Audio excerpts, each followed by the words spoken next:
Image layers open up a whole new world of possibilities whether you're designing or retouching. Let's explore the basics. Image layers are among the most used features of Photoshop. They allow you to arrange multiple elements in a single document and still be able to edit them individually. Let's go to our Chapter 12 folder and open the file titled Shapes. You can't tell just by looking at an image how many layers it has. To do that, you have to visit the Layers panel. You can see that this image has a number of layers.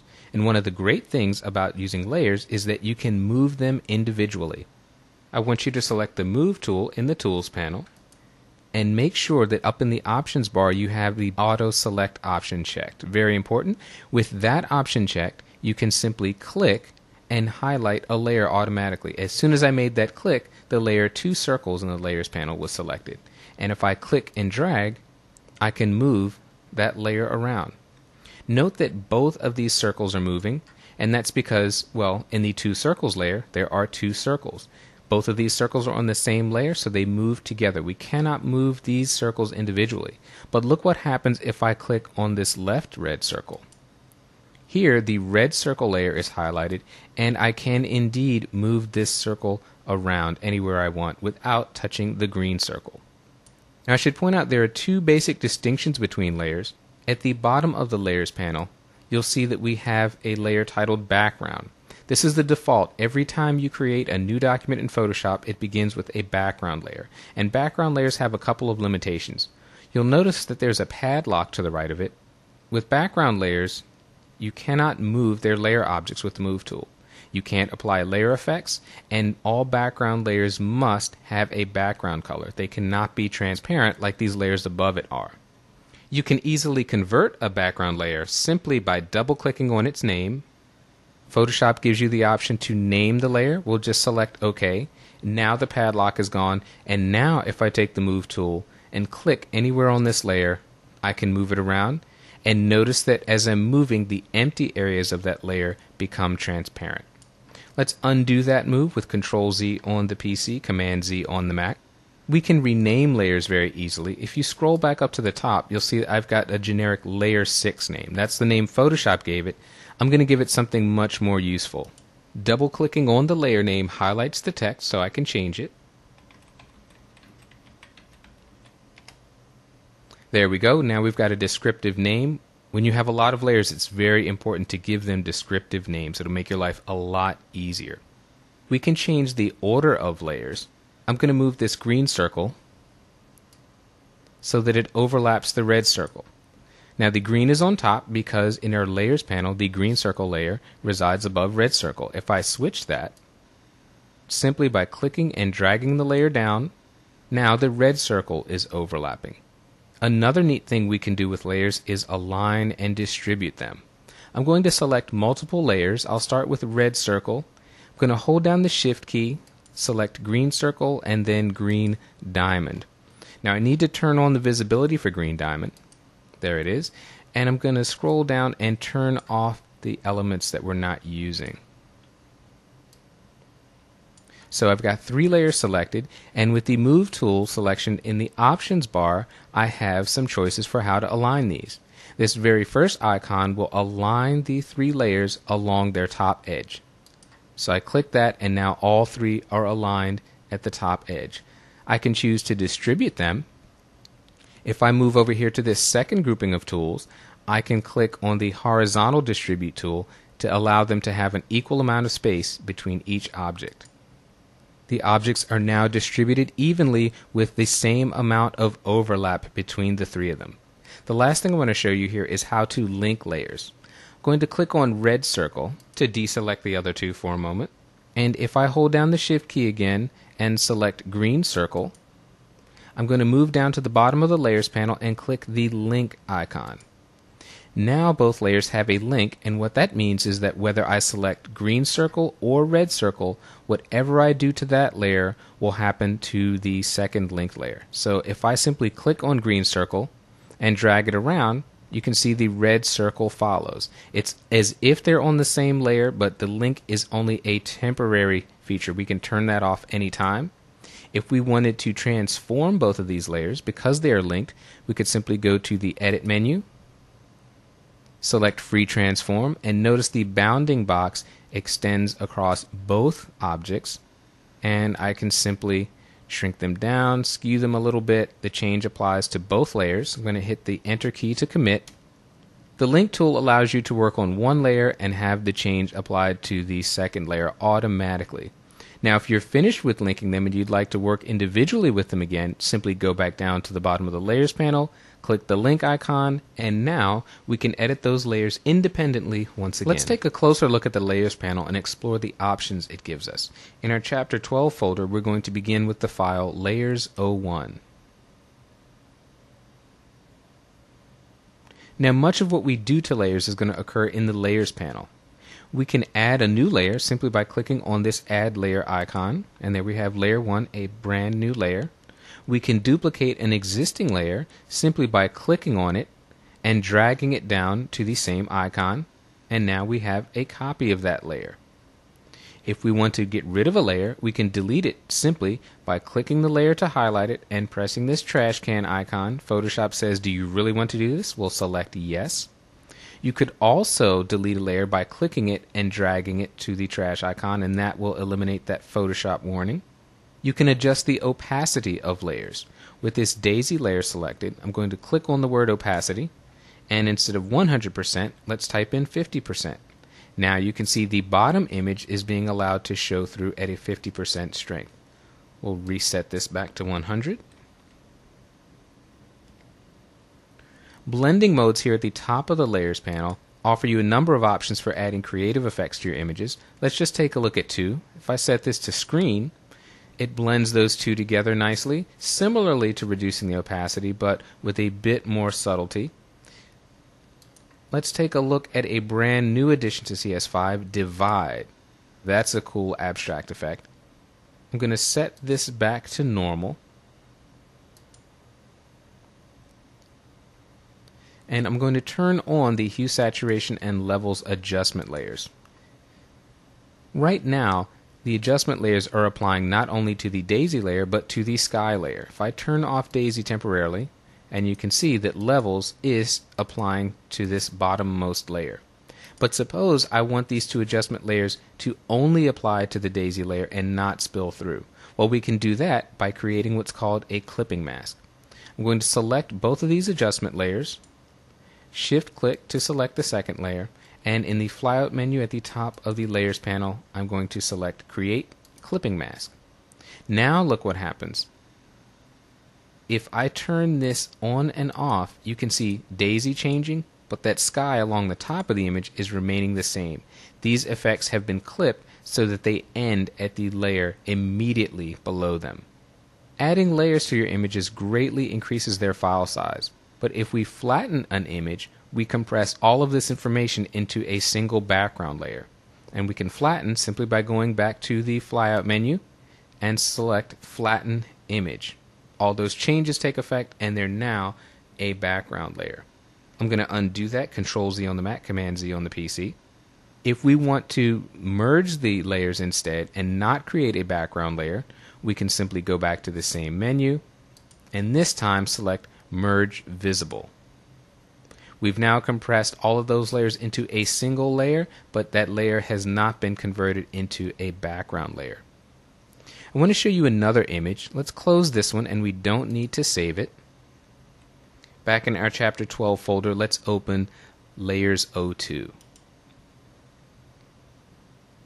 Notice that even though this image has a single layer, it is not a background layer. There's no padlock icon there, and that's important because we're going to add layer styles, and you cannot do that on a background layer. Let's go up to the Window menu, select Styles, and we have our Styles options here. On the flyout menu, I'm going to click, and we're going to load some new styles. Let's start with photographic effects for this image. Photoshop asks if we want to replace the contents. That's absolutely okay with us. Now you see all these icons here. These really offer you no help in terms of what the effects are going to do. So let's go back to our flyout menu and select Text Only. This is much better. Let's see what happens if we select negative. Well, it converts the image to a negative. sepia tone, does exactly what you might expect. Notice that as we click a layer style in the Layers panel, we can see effects show up immediately beneath the layer. Because those effects are in the Layers panel, we can turn them on and off at will, but we can also go down, double click on any of the effects, and we can edit the settings. So these styles are a great starting point, but you could also tweak them to taste. Let's take a look at one more set of styles. We'll go to Image Effects. Again, it's okay for us to replace these. Let's check black and white photo. We've got a blue filter, circular vignette, all these kinds of things. So you've got tons of styles you can cycle through, and styles are nothing more than a collection of layer effects. So you can turn them on and off, and you can edit them to your heart's content. The last thing I want to show you here is very cool. We're going to learn how to create knockout type. Let's close this image. We don't need to save it. And back in our Chapter 12 folder, we are going to open the file titled Knockout. Now in this image, I've got a background layer. I have created a layer effects layer right above it called Brick Wall. We'll turn that on. Now what we're going to do is to create some type and let it knock out this brick wall so that the background image shows through. Let's select the type tool that's in your tools panel. The shortcut is T. I'm selecting the font Arial and black because I want something very bold. You can choose a different font, but you'll get the best results with a typeface that is very, very wide and fat. So I'm going to simply click and type in the word here, clouds. I'm going to type it in all caps. Now that's pretty small for the effect that I want to do, so I'm simply going to click in here with the control key. That would be the command key on the Mac. And you can see the text bounding box, and I'm going to drag this up to expand the text. And I think I want to drag it out on the side as well. There we go. We're going to have something that stretches just about from edge to edge. That looks pretty good. I'll hit the Enter key to commit to that. Now what we want to do is go to our Layers panel, and up in the flyout menu, we are going to select Blending Options. Now the very first step here, very important, this will not work if you don't do it. Set Fill Opacity down to 0%. Our text is going to temporarily disappear, but under Knockout, we want to choose Deep. This will take it all the way down to the background layer. Hit OK, and now you can see that our text, instead of being black, has cut out so that the bottom image can be revealed. And this is still a text layer. We have not rasterized it. We can still move this around. If I simply click with the control key on the PC, that would be the command key on the Mac, I can move it down here. We can move this freely and decide where this looks absolutely best. So there you have it, knockout type that reveals our background layer. Once you've added more than a couple of layers, it's time to start organizing them. Let's go back to our Chapter 12 folder and open up our old friend Shapes. You can see that the Layers panel is starting to get a bit unwieldy, and if I turn all of these on, the image itself gets a little bit busy. I'm going to show you how to create groups in your Layers panel to manage all these layers. In the flyout menu of the Layers panel, I'm simply going to click and choose New Group. Photoshop asks us for a name. I'm going to group all of my circles together, so I'm going to name this Circles. Hit OK. Now we have a folder. What can we do with that? Well, we can add layers inside that. I'm going to drag this layer 6 thumbnail because it's a circle. Click and drag it up till it's over that layer and release it. Now you can see that layer 6 is inside the circles folder. If I close circles, you cannot see layer 6. I'm going to do the same with red, simply clicking and dragging it, and we have one more circles layer down here that we can drag back up. Now, we've cleaned up the Layers panel a bit. We have our circles here. We can open them and close them in one click. I'm going to do the same thing with diamonds, but this time I'll do it a bit differently. I'm going to click on Green Diamond and Shift-click to select the next 2 layers. Now, in our flyout menu, I'm going to select New Group from Layers. When we select this option, Photoshop bundles the layers that we have just manually selected and puts them in the group for us. It saves me a lot of clicking and dragging. We'll name this Now, those 3 layers have automatically been placed in the Diamonds folder. If I open up Diamonds, they're all in there. Make sure at this point that you have the visibility icons turned on for all 3, because I want to show you something very cool. If we close the layer group and simply turn the icon off, it affects all the layers included in that group. So an easy way to turn layers on and off. So with layer groups, we've got a quick and easy way to manage the contents of our layers panel. Now I want to show you something very cool, layer comps. Layer comps are a great way to create snapshots of changes that we make to our layers. Let's see how that works. In the window menu, I want you to go and select layer comps. Now with layer comps, we can record 3 things about layers. We can record the visibility, whether they're on or off, the position of elements in a layer, and whether we have layer styles applied to them. So let's go to the layer comps panel, click on the flyout, and choose new layer comp. Now we haven't made any changes yet, so we're simply going to label this Start. And we want to have all 3 boxes checked. We want to apply changes to visibility, position, and appearance. So let's hit OK. Now let's make some changes. I'm going to open up this Diamonds group, and the green diamond, I want to apply a layer style. So I'm going to go back to my layer styles panel here, and let's choose a different library of styles. We are going to choose buttons, and we can hit OK to replace the contents and simply check angled spectrum. There we go, huge obvious change. And notice down here we can see the effects in our layers panel. I'm going to scroll down and select red diamond, and this time we're going to choose beveled mouse over. So we've got 2 changes there. I'm going to close the diamonds group, and I'm going to turn off the background layer, and now in circles I'm going to select layer 6 and red circle and move them both.